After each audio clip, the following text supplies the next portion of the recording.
If you are watching this video, I'm going to assume that you were present in class on Wednesday, August the 31st, to collect your data with the Dune Buggies and the spark timers and the spark tape.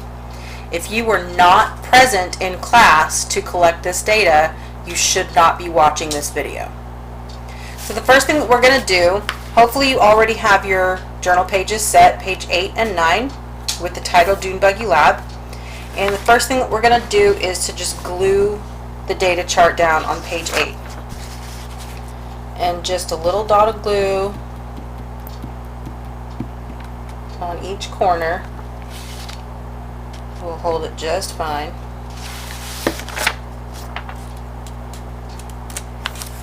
Glue it down just like that.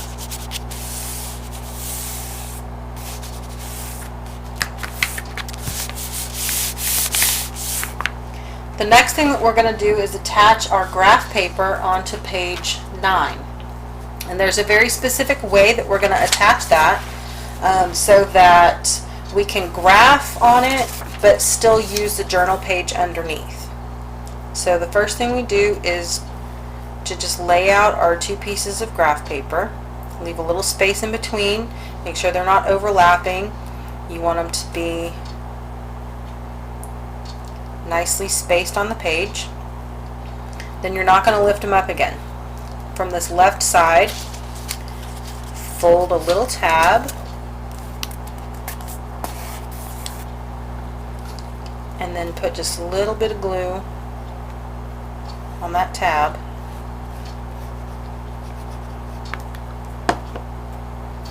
And then just fold it back open, just like that.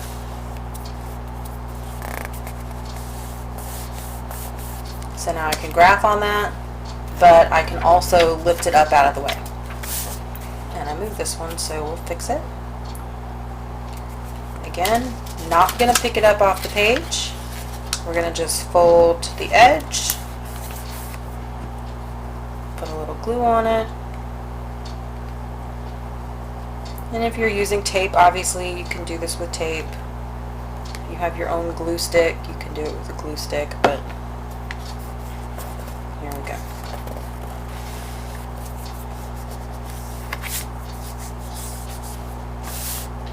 The next thing that we need to do is gather our data in a way that makes sense. So because we're going to be graphing all 4 of these data charts here onto one graph, I need some way to distinguish which part of the graph goes with which data chart. So I'm going to just take 4 different colored pens and I'm going to mark my chart header. So this dark blue will be for the first one. This light blue I'll do for the second one.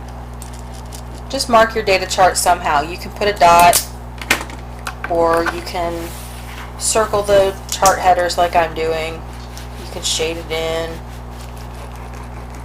Whatever you want to do to indicate which color goes along with which data set. So there I've got 4 colors and 4 sets of data.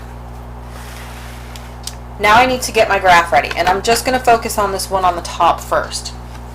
So the first thing I want to do is to draw in my X and Y axes. So to draw my X axis, I'm going to go the second line up from the bottom. And this is a little bit different maybe than how we usually would do it.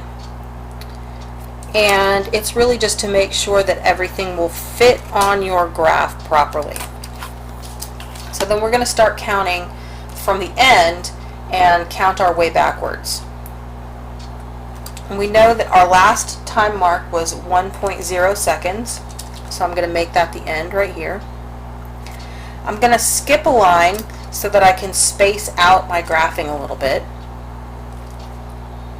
And that's 0.9, skip one again, 0.8, skip, 0.7, skip, 0.6, 0.5, 0.4, 0.3, 0.2, 0.1. And now you can see my 0 would be right up against the edge of my graph, and that's okay. So I'll go ahead and draw in my y-axis now.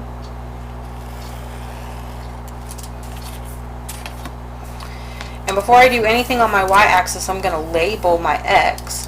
And you can see I don't really have any space left on the actual graph paper, so I'm going to just write it on the journal page right underneath. And it's okay if it goes off of your graph paper just a little bit, because you can still see where it belongs. So time in seconds, and then I've got my x labeled here.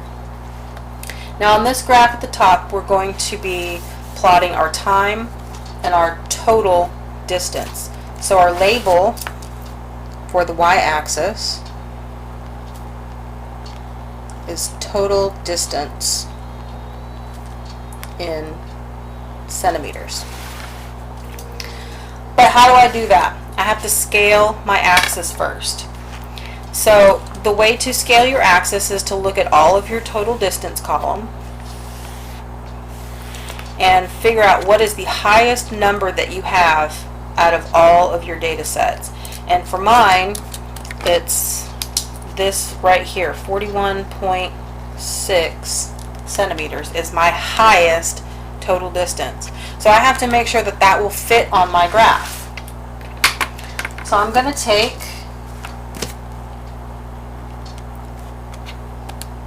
41.6 divided by, and then I'm going to count how many lines I have available to work with on my y-axis. So that's 1, 2, 3, 4, 5, 6, 7, 8, 9, 10, 11, 12, 13. I'm going to still include that one all the way at the top. So 41.6 divided by 13. And that gives me 3.2. Now I don't want to count by 3.2s. So I'm going to round that up to the next whole number and count by 4s. Why wouldn't I count by 3s? Because if I only went by 3s, I'm going to run out of space by the time I get to the top. So I'm going to go up to 4. And each one of these lines is going to be counting by 4. So 4, 8, 12, 16, 20, 24, 28, 32, 36, 40, 42, nope, not 42, 44, then 48, then 52 is what I was thinking of. So 4, 8, 12, 16, 20, 24, 28, 32, 36, 40, 44, 48, 52. Now my next step is going to just be to plot my data. So I'm going to start with my first set here. I'm going to ignore this middle column and only do time and total distance. So I've got my dark blue that I had marked that data chart with. So I'm just going to graph that, plot my points. Point 2 is at 4.8, point 3, 7.2, 0.4 is at 9.7, 0.5 is at 12 exactly, 0.6 is at 14.4. And remember, when you're graphing, you should be graphing your own data, not my numbers. Don't graph my information. Graph your own. If you don't have your own, you shouldn't be watching this video. If you don't have your own data, you should be watching the data collection video, which is different. So here's my first set of dots. Then I'm going to take my ruler and I'm going to draw a straight line that starts at the origin and ends right here at my last dot, which I know is at 24.2 centimeters. Now, why am I drawing my line this way? If you think back to the tile lab, when we graphed everything for the tile lab, we drew a best fit line that was kind of the average of everything. And the reason for that is because we weren't really confident about our areas. We didn't know for sure really that that's what the area was. But this, we can feel pretty confident that after 1 second, this is exactly how far our dune buggy went. We started measuring here and we ended measuring here, so we can be pretty confident it's just one total. And so that's why we can say it started at 0 and it ended here. And if the dots are a little wavy on the way up, that's okay, because we know that's exactly how far it went after that much time. So now I'm just going to add my other 3 data sets. I'm going to do exactly the same thing. I'm going to plot all of my points, and then I'm going to draw my line. So it's really helpful if you plot your points and then draw the line immediately.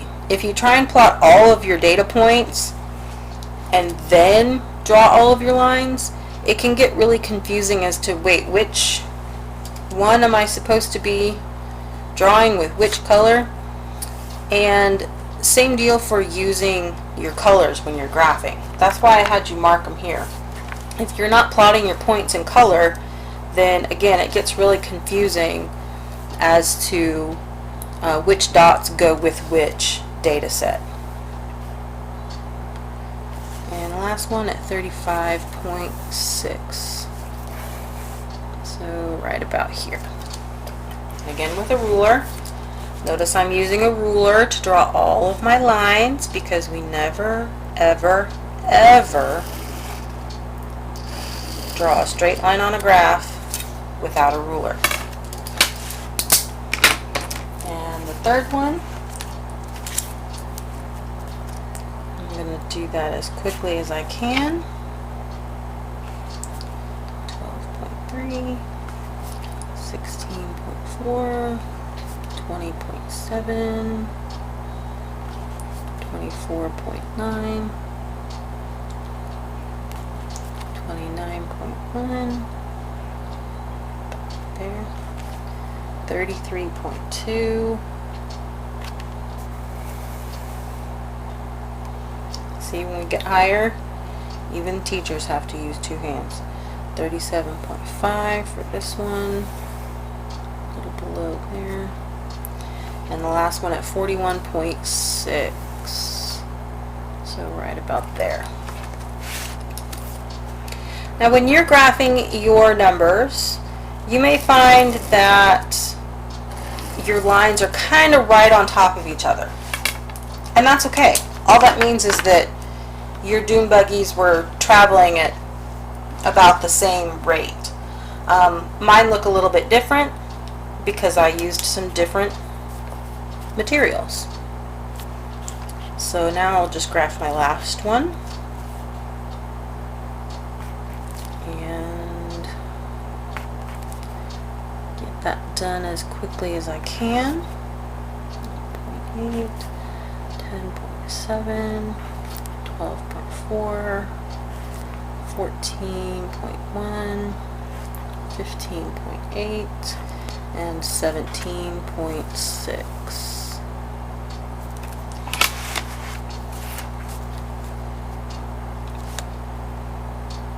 So one more time, when you are graphing, you should be graphing your data sets, not mine. They should be different from mine. So now we have our 4 lines drawn on our graph. Now I want to make a little note underneath. So I'm going to flip this open and I'm going to write some notes underneath. So do this on your paper. Write this down underneath the graph. This is a distance time graph. Now it can also be a position time graph, because you could say that this is the position of the dune buggy at each time mark along the way.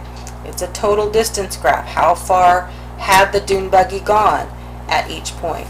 Okay, they all kind of mean the same thing. How far was it? So this is a distance time graph. The slope of a line on this graph represents velocity.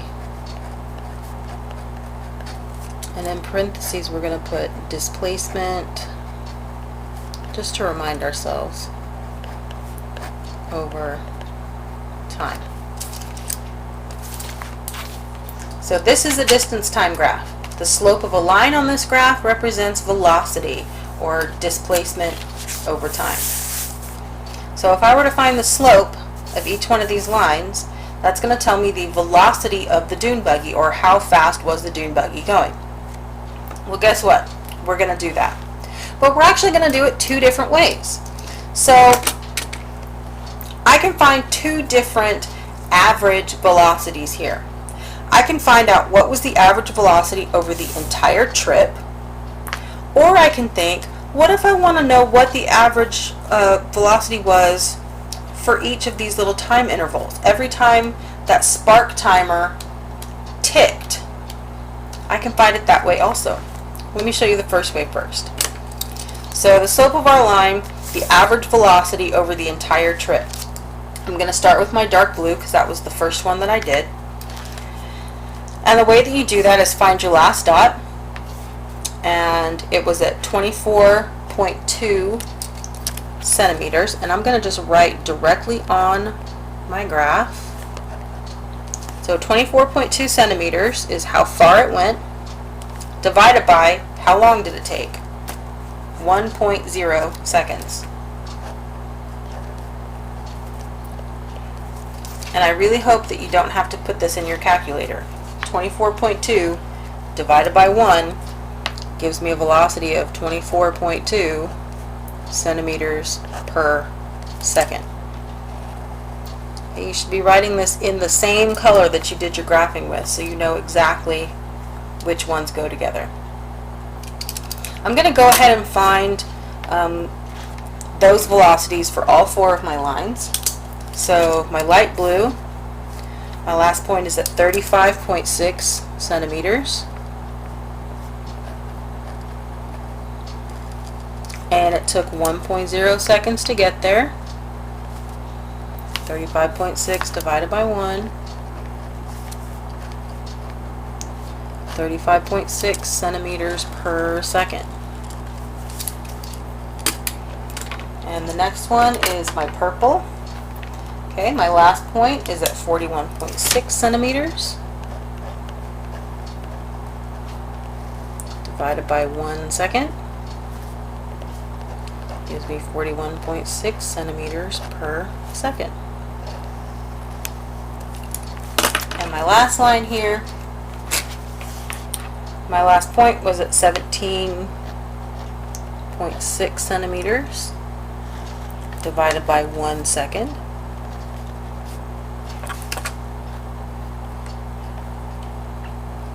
.6 centimeters per second. So that's my average velocity over the whole trip. And hopefully what you're noticing is that when the slope of the line is steeper, meaning it's pointing higher on the graph, that's a faster velocity. The fastest one has the steepest slope. As you become more shallow, the speed goes down. Okay, the velocity is slower. The shallower your line is, the slower you're going. So what if you had a zero slope on this graph? How fast would you be going? You wouldn't be moving at all. The next piece we want to figure out is what was our average velocity for each one of these intervals, or we can call it per tick because it was the spark timer ticking on that tape. And I'm going to still write my workout over here, but I'm actually going to write it in the column on the side just because that's where I have space. You write it wherever you have space in your journal. Just again, make sure that you're using the color that you used to make the graph to begin with. So our distance is actually the same. Our total distance, 24.2 centimeters. Only now we're going to divide by how many time intervals did we have. So we had 1, 2, 3, 4, 5, 6, 7, 8, 9, 10. So now instead of dividing by 1 second, we're going to divide by 10 ticks. So again, hopefully you don't need your calculator. 24.2 divided by 10 gives us 2 point, and we're actually going to round it to the tenths place because that's where all of our measurements were taken to, is the tenths place. So we're going to say 24.2 divided by 10 gives us 2.4 centimeters per tick.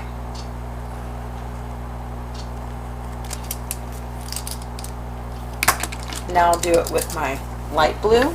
Okay, again, same total distance, 35.6 centimeters divided by 10 ticks.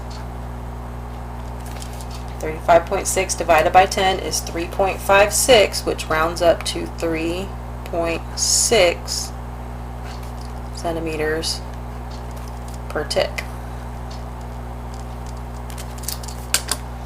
And the third one, my total distance, 41.6 centimeters divided by 10 ticks. 4.16 rounds up to 4.2 centimeters per tick. And the last one, 17.6 centimeters divided by 10 ticks gives me 1.76, which rounds up to 1.8 centimeters per tick.